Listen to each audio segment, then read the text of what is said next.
Hi guys, nungariba mayam namdaba kuire aise kona videos nama kona narration ga hapano duido handak te kar chin manina yam wai aduna sumana vlog ki type ta tawrage aise hojik Footscray market and Asian market am chawbam kak lay farmers market type ta neba loina mak phangba daida Asian vegetable kai ka khara craving tawe ade tharoi zu I am chaaningae adugi aduido yeng adugido leiba chakminarusi aduga atopasu adaigi ulakke aduga maybe lunch ki ai Vietnamese pho chabe ai adaida Vietnamese ki population se yamna yamba jaga neba sigi market se around 8 years ago aigi Vietnamese imanabina introduce tawgibane adaida 1969 da hangibane market se yamna old market neba amukso mai pung chak kaza urabane ado amuka amuk recovery tawredi hana ai adui matungda di chatri but yeng minarase adum. So let's go. Hꯧꯖꯤꯛꯁꯦ Easter break ꯊꯥꯔꯤꯌꯦ ꯑꯉꯥꯡ ꯃꯌꯥꯝꯒꯤꯁꯨ ꯁꯨꯇꯤ ꯑꯗꯒꯤ ꯃꯤ ꯃꯌꯥꯝꯁꯨ ꯁꯨꯇꯤꯅꯤꯅ ꯃꯄꯥꯟꯗ ꯂꯣꯏꯅ ꯂꯥꯛꯑꯒ ꯀꯣꯏꯕ ꯈꯣꯠꯄ ꯑꯗꯒꯤ ꯄ꯭ꯔꯣꯒ꯭ꯔꯥꯝꯁ ꯃꯌꯥꯝ ꯇꯧꯋꯦ ꯌꯥꯝ ꯆꯤꯜꯂꯦ ꯉꯁꯤ ꯅꯨꯃꯤꯠꯁꯦ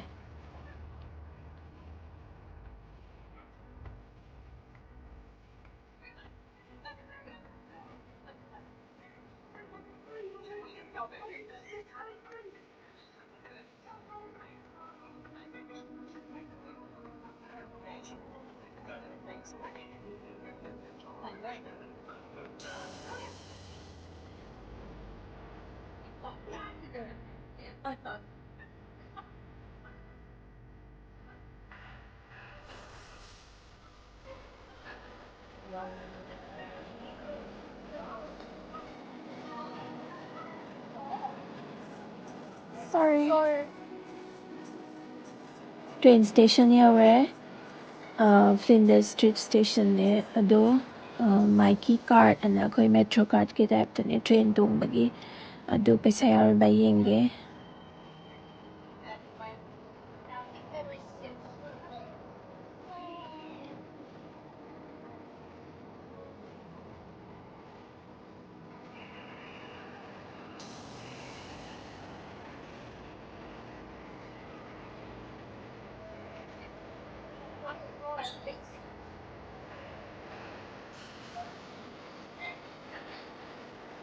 Asada schedule na this is a karamba train karam kanda Footscray toido check amta tawge.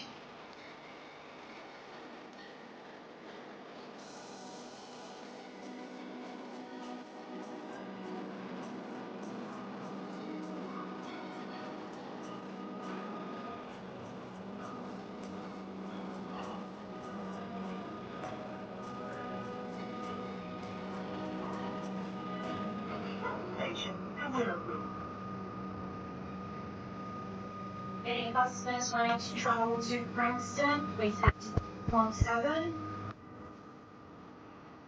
Chi lang na tanghawin niya si train da. Jenjel Yaware si market to chutney.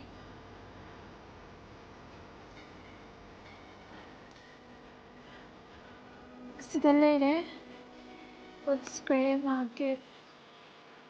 This whole area se adum market atopa store mayam na maningam sa Indian gi kan nai lakta ba am kuira isi mafam se si pung mari ba hang doi ne hojik almost 2 tare kari res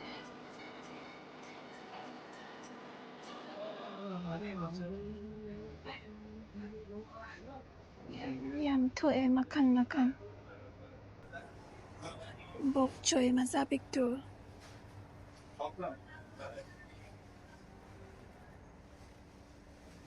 sisi bukain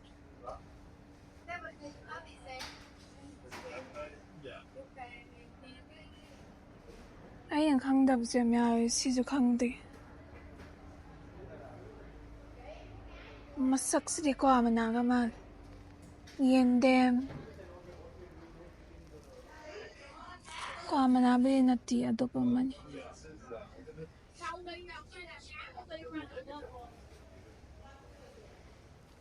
Howard truck mana sidale.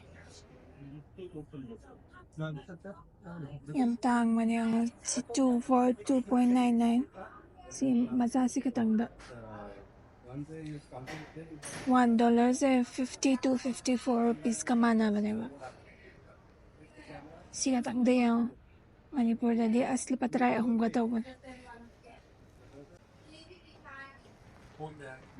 Si Kona lagi hojik patharan.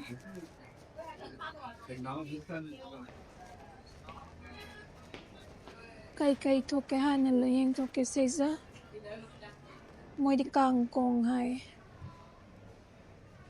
Kaya size. Maming kau thoke kom nati. Maming kau thoke. Ising daw ba di?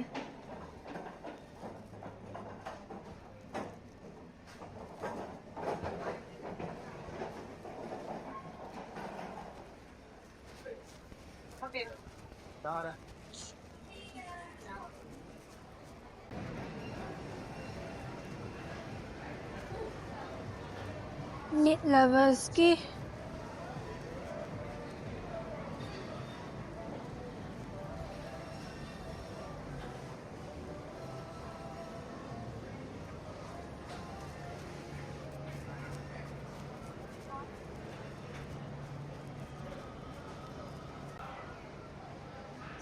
Sina seafood.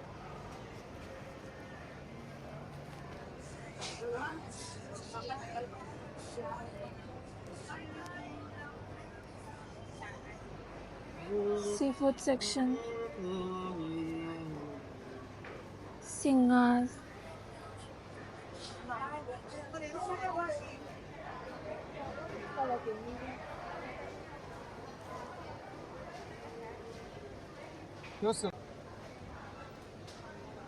Baramundi. Sikuzao se lore. Asi dukan sene ay na chatlise. Na why di Tharoi ho bani. Ozek ki kangde da yengas.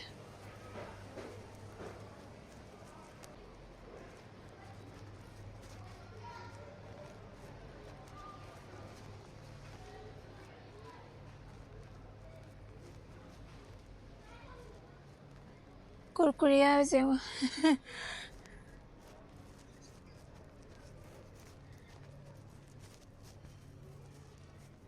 Kurkure masala be how bani ऐसे green as designing de. Oops, basket karam. Uy. Sikay na saugurira. Pot kara dilere do ay na apam na do. Hamdri ato pumapanda kara yenge. Sige supermarket ऐसा मुझे लोगे thongba yenge fresh water fish ka Tharoi gumbaga aduga maybe eat some pho sige Hanoi food today sa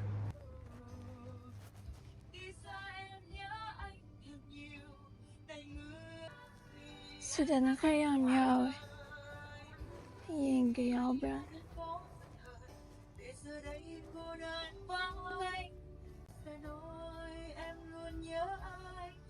cousin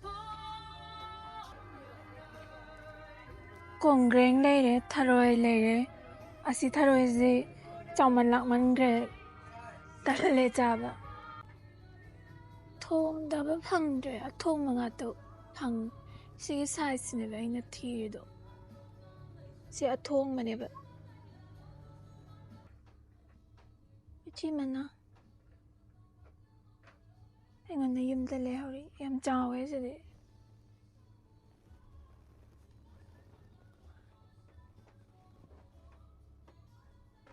Moro makukok to ba phange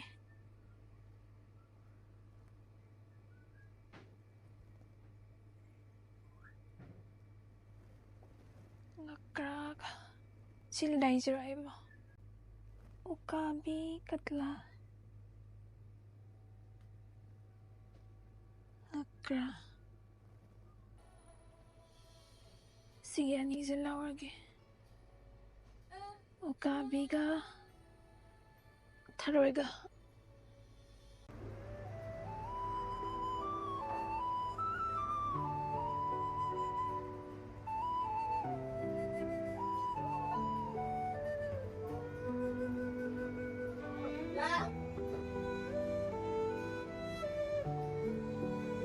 I chicken pho ma-order tawgare. I'm refreshing oil ba ni?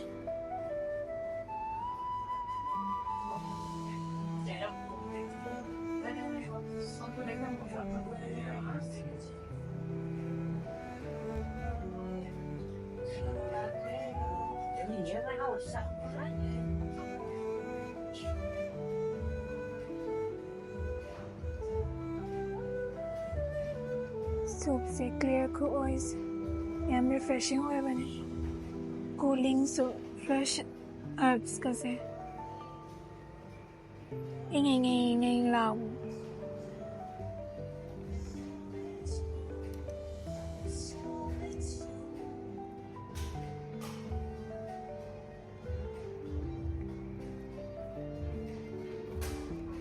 Ang jang nga pise. Nathadar di crispy oida ba neba. Adigi level of herb palm ba do. Adigi asmaya tunga na pibin. See, kitong sabis na nung sa doy neba. So let's dig in.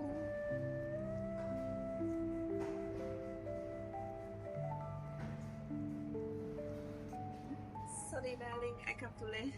No worries. Thank you. Thanks so much. Lemon.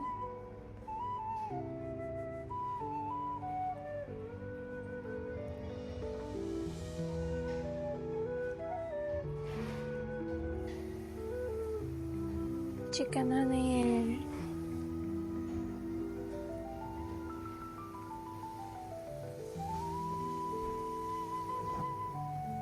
Hawak.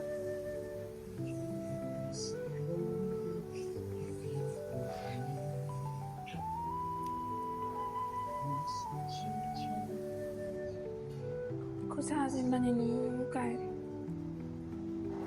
rice noodles niya?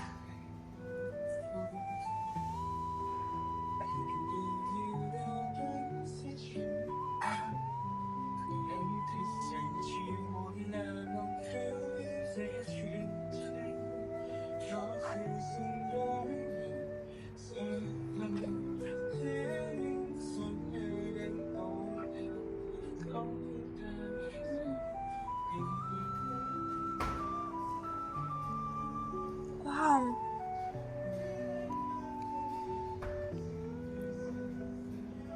Yum healthy oil. Yum refreshing, yum clean.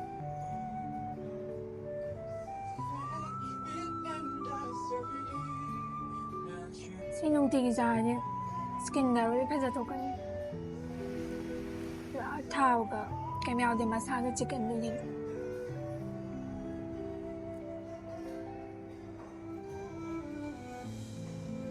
Chicken soup से collagen production की से हम पाए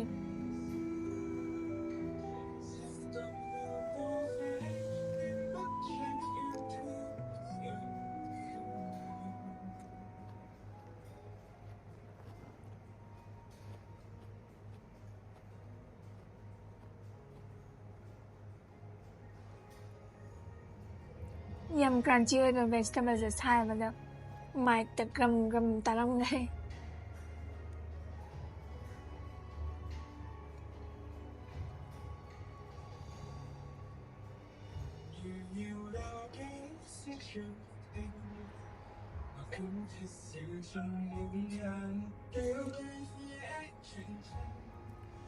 सिसे हमने breakfast के हार ने हम पाए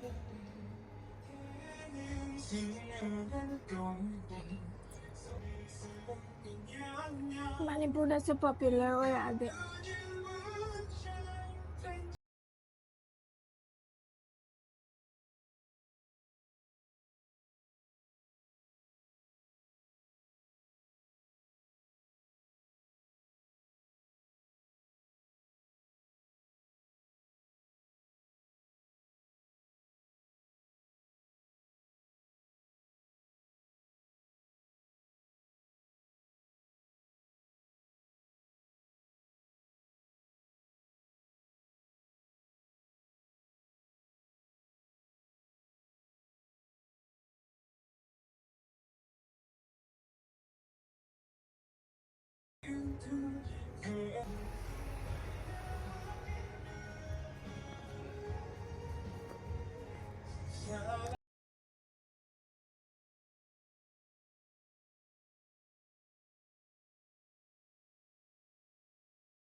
Kuya mam dawe. Ay horen dinner yam light sada dit. Yeah, right.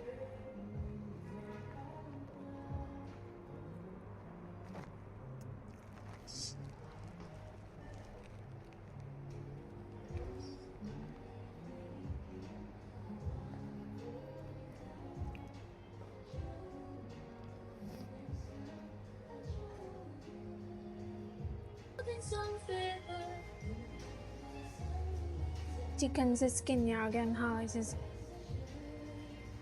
Moigi soup base chicken soup base phakpai gumba su thak pajani am minty cooling oiba taste amasu lai. Hi.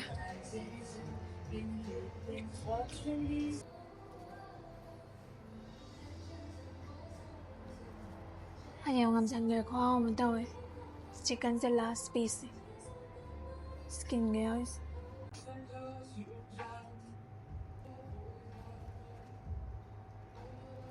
Mayam sum te try. Try tao biyo ay loy sa le yam hawe. Kain na to so. Chicken pasana soup tao la ba dunga mo yi spring onion adagi Thai basil mayang maton may Tharoi na mayang maton ngani adagi asigi muk ke shoot ke kasi thaba lemon ga yam refreshing oil net to try to be ko hama aduga yam healthy so oil haziki do chare boxe thalle am na tumba tumninge ada yendem gumba poche khare leirage marita wana mutangay marita do ay yendem samurai ga man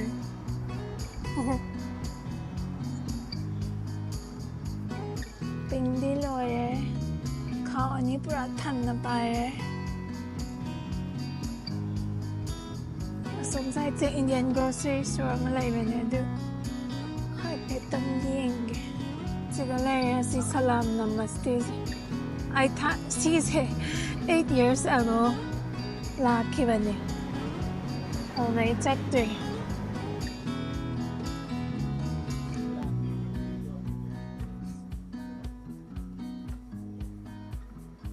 Indian masala manam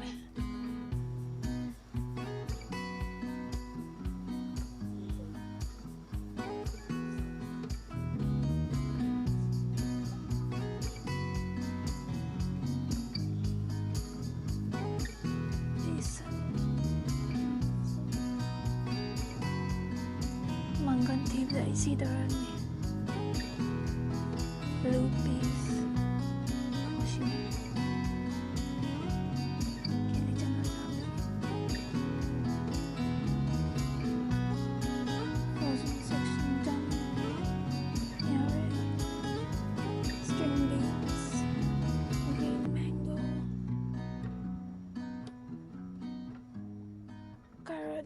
ꯑꯗꯨ ꯀꯥꯡꯍꯧ ꯆꯥꯅꯤꯡꯉꯦ ꯑꯗꯨ ꯌꯥꯎꯕꯅꯦ ꯑꯗꯨ ꯑꯝꯇ ꯊꯤꯒꯦ ꯑꯩ ꯁꯧꯒ꯭ꯔꯤ ꯃꯅꯥ ꯑꯩ ꯊꯤꯕꯗ ꯂꯣꯏꯔꯕꯅꯦ ꯈꯥ ꯑꯅꯤꯁꯦ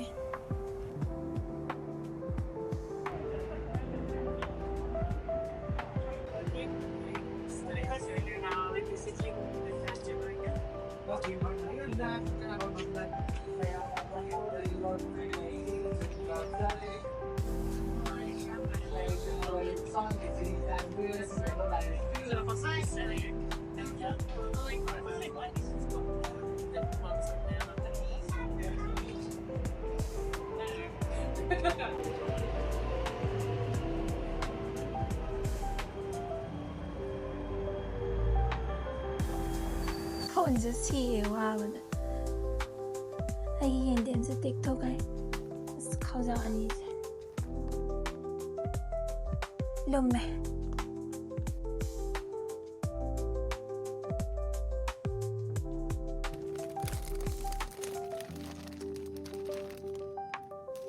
ꯌꯥꯝ ꯀꯨꯏꯅ ꯍꯥꯡꯉꯗꯤ ꯑꯩꯅ ꯍꯦꯛꯇ ꯈꯣꯡꯉꯦ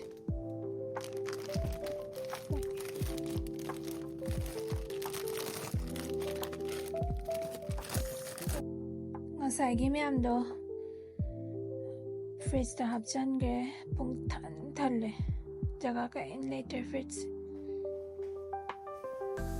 ꯍꯥꯟꯅꯗꯒꯤꯁꯨ ꯌꯥꯝ ꯂꯩꯔꯤꯕꯅꯦꯕ ꯁꯤ ꯑꯩ ꯃꯁꯔꯨꯝ ꯂꯩꯔꯛꯄꯅꯦ ꯉꯁꯥꯏ ꯑꯗꯒꯤ ꯁꯤ ꯎꯀꯥꯕꯤꯁꯤꯅ ꯗꯤꯐ꯭ꯔꯣꯁ ꯇꯧꯅꯕ ꯑꯗꯨꯝ ꯊꯝꯃꯦ ꯑꯦꯌꯔ ꯐ꯭ꯔꯥꯏꯌꯔꯗ ꯔꯦꯟ ꯂꯪꯁꯜꯂꯒ ꯑꯗꯩ ꯁꯤꯁꯤꯅ ꯑꯩ ꯈꯥꯃꯦꯟ ꯁꯤꯟꯒ ꯑꯂꯨꯒ ꯉꯥꯔꯤꯒ ꯏꯔꯣꯝꯕꯒꯤ ꯑꯣꯜꯔꯦꯗꯤ ꯁꯦꯝ ꯁꯥꯗꯅ ꯊꯝꯈ꯭ꯔꯕꯅꯤ ꯍꯣꯔꯦꯟꯒꯤ ꯑꯗꯩ ꯁꯤ ꯑꯦꯄꯜ ꯂꯩ ꯍꯥꯟꯅꯒꯤ ꯑꯣꯠ ꯃꯤꯜꯛꯁꯦ ꯑꯣꯜꯃꯣꯁ ꯌꯥꯎꯗ꯭ꯔꯦ ꯑꯩ ꯃꯤꯜꯛ ꯊꯛꯇꯦ ꯑꯌꯥꯝꯕꯅ as much as I can help it ꯒꯣꯜꯗꯦꯗ ꯌꯥꯎꯗꯕꯅꯤꯅ easily digestible ꯑꯣꯏꯕ ꯑꯣꯠ ꯃꯤꯜꯛ ꯑꯗꯨ ꯐꯩ ꯑꯗꯒꯤ ꯃꯔꯣꯏꯁꯦ ꯍꯥꯟꯅꯗꯒꯤ ꯂꯩꯕꯅꯦ ꯄꯠꯇꯣꯔꯦ ꯑꯁꯥꯏꯅ ꯆꯥꯔꯦ ꯑꯗꯩ ꯈꯥꯃꯦꯟ ꯁꯤꯟꯕ ꯒ꯭ꯔꯤꯟꯒꯤ ꯉꯁꯥꯏ ꯃꯆꯥ ꯃꯆꯥ ꯑꯁꯪꯕ ꯑꯁꯤꯟꯕ ꯃꯆꯥꯁꯤꯅ ꯍꯥꯎꯋꯦ ꯀꯥꯡꯁꯣꯏꯒꯨꯝꯕꯗ ꯑꯗꯩ ꯌꯦꯟꯗꯦꯝꯗ ꯂꯩꯔꯦ ꯀꯦꯞꯁꯤꯀꯝ ꯁꯤꯅ ꯀꯤꯋꯤꯁ ꯑꯗꯒꯤ ꯁꯨꯖꯨꯀꯤꯅꯤ ꯍꯥꯟꯅꯩꯅꯦ ꯁꯤꯅ ꯇꯣꯃꯦꯇꯣ ꯍꯥꯟꯅꯒꯤꯅꯦ ꯁꯤꯒꯤ ꯇꯣꯃꯦꯇꯣꯁꯤꯅ ꯃꯣꯏ ꯒꯣꯔꯃꯦ ꯇꯣꯃꯦꯇꯣ ꯀꯧꯋꯦꯕ ꯁꯤꯅ ꯇꯣꯃꯦꯇꯣ ꯁꯣꯁ ꯀꯩꯀꯥ ꯁꯦꯝꯕ ꯑꯗꯒꯤ ꯄꯥꯁꯇꯥꯒꯨꯝꯕꯒꯤ ꯍꯥꯎꯋꯦ ꯀꯥꯡꯁꯣꯏꯒꯤꯗꯤ ꯑꯩꯈꯣꯏ ꯑꯁꯤꯟꯕ ꯇꯥꯏꯞꯁꯦ ꯍꯥꯎꯋꯦ ꯁꯤ ꯕꯣꯛꯆꯣꯏ ꯌꯥꯝ ꯆꯥꯏ ꯌꯥꯝ ꯃꯁꯂꯥ ꯑꯣꯏꯕꯅꯤꯅ ꯑꯗꯒꯤ ꯁꯤ ꯀꯥꯔꯣꯠ ꯑꯈꯥꯕꯤ ꯑꯗꯒꯤ ꯁꯤꯅ ꯁꯦꯕꯣꯠ ꯌꯥꯝ ꯂꯩꯔꯦ ꯏꯇꯣꯝꯗꯅꯤꯅ ꯆꯥꯕꯗ ꯁꯤꯔꯅꯤ ꯀꯤꯝꯆꯤ ꯐ꯭ꯔꯤꯖꯔꯁꯤꯁꯨ ꯄꯥꯊꯈꯩ ꯊꯜꯂꯦ ꯄꯨꯔꯥ ꯊꯜꯂꯦ 2 weeks ꯐꯥꯎꯕ ꯑꯩ ꯀꯩꯝ ꯂꯩꯗ꯭ꯔꯁꯨ ꯌꯥꯔꯅꯤ ꯂꯣꯏꯔꯦ ꯑꯝꯇꯣꯏꯕ ꯐ꯭ꯔꯣꯖꯟꯗ ꯑꯩꯅ ꯉꯁꯥꯏ ꯂꯩꯔꯛꯄꯗꯣ ꯀꯔꯤ ꯄꯠꯇꯥ ꯂꯤꯞꯁ ꯗꯍꯤ ꯔꯥꯏꯁ ꯇꯔꯀꯥ ꯇꯧꯔ ꯆꯥꯅꯕ ꯑꯗꯒꯤ ꯀꯥꯔꯣꯠ ꯑꯊꯨꯝꯕꯤ ꯀꯥꯡꯁꯣꯏ ꯀꯩꯀꯥ ꯆꯥꯅꯕ ꯑꯗꯒꯤ ꯀꯩꯅꯣ ꯑꯩ ꯉꯁꯥꯏ ꯂꯩꯔꯛꯄꯗꯣ ꯁꯧꯒ꯭ꯔꯤ ꯂꯩꯔꯛꯑꯦꯅ ꯁꯧꯒ꯭ꯔꯤꯁꯦ ꯏꯔꯣꯟꯕꯁꯨ ꯍꯥꯎꯋꯦ ꯑꯗꯨꯒ ꯆꯝꯊꯣꯡ ꯑꯣꯏꯅ ꯆꯝꯊꯣꯡ ꯑꯃꯒ ꯑꯇꯥꯎꯕ ꯉꯥ ꯑꯣꯔ ꯃꯤꯠ ꯑꯃ ꯍꯦꯛꯇ ꯌꯥꯎꯔꯗꯤ ꯑꯗꯨꯝ ꯌꯥꯔꯦ ꯁꯤ ꯄꯣꯛꯅꯤ ꯑꯩ ꯄꯣꯛꯀꯁꯨ ꯌꯥꯝ ꯆꯥꯗꯦ ꯌꯥꯝ ꯔꯦꯌꯔꯂꯤ ꯆꯥꯏ ꯑꯗꯨꯒ ꯆꯤꯛꯀꯟꯒ ꯉꯥꯒ ꯑꯌꯥꯝꯕ ꯆꯥꯏ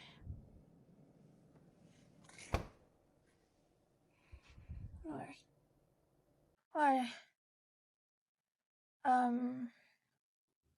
ꯀꯦꯃꯦꯔꯥꯁꯦ ꯀꯗꯣꯝꯗ ꯌꯦꯡꯗꯣꯏꯅꯣ ꯀꯣꯏ ꯌꯥꯝ ꯉꯥꯎꯋꯦ ꯑꯩ ꯚꯤꯗꯤꯑꯣ ꯌꯥꯝ ꯅꯝꯕ ꯃꯤ ꯑꯣꯏꯗꯕꯅꯤꯅ ꯒ꯭ꯔꯤꯟ ꯑꯃ ꯗꯣꯠ ꯑꯃ ꯂꯩꯕꯁꯤꯗ ꯌꯦꯡꯉꯒꯦ ꯑꯦꯅꯤꯋꯦ ꯍꯧꯖꯤꯛꯀꯤ ꯄꯣꯠꯁꯤꯡꯗꯣ ꯂꯣꯏꯅ ꯍꯥꯞꯆꯤꯟꯈ꯭ꯔꯦ ꯃꯐꯝꯗ ꯌꯥꯝ ꯌꯥꯝꯃꯦ ꯑꯩ ꯆꯥꯕꯗ ꯑꯃꯨꯛ ꯀꯣꯛ ꯆꯤꯛꯇꯣꯏꯅꯤ ꯏꯇꯣꯝ ꯆꯥꯕꯅꯤꯅ ꯌꯥꯝ ꯆꯥ ꯉꯝꯗꯦ ꯑꯗꯣ ꯉꯁꯤꯒꯤꯗꯣ ꯀꯩꯁꯨ ꯁ꯭ꯄꯦꯁꯦꯜꯕꯨꯗꯤ ꯅꯠꯇꯦ ꯖꯁ ꯒ꯭ꯔꯣꯁꯔꯤ ꯁꯣꯞꯄꯤꯡꯅꯦ ꯑꯗꯣ ꯑꯩ ꯁꯨꯝ ꯅꯝꯗꯕ ꯀꯨꯏꯔꯦꯅ ꯇꯧꯕꯅꯦ ꯑꯗꯨꯒ ꯅꯦꯔꯦꯁꯟ ꯀꯩꯀꯥ ꯍꯥꯞꯄꯒ ꯇꯧꯕꯗꯣ ꯑꯗꯨꯏꯗꯨꯗꯤ ꯈꯔ ꯀꯨꯏꯅ ꯆꯪꯉꯦ ꯑꯗꯨꯅ ꯚ꯭ꯂꯣꯛ ꯇꯥꯏꯞꯇꯁꯤꯅ ꯐꯠ ꯐꯠ ꯁꯨꯃꯥꯏꯅ ꯑꯗꯨꯝ ꯅꯝꯃꯒ ꯍꯥꯞꯀꯠꯀꯦꯅ ꯇꯧꯅꯦ ꯑꯗꯣ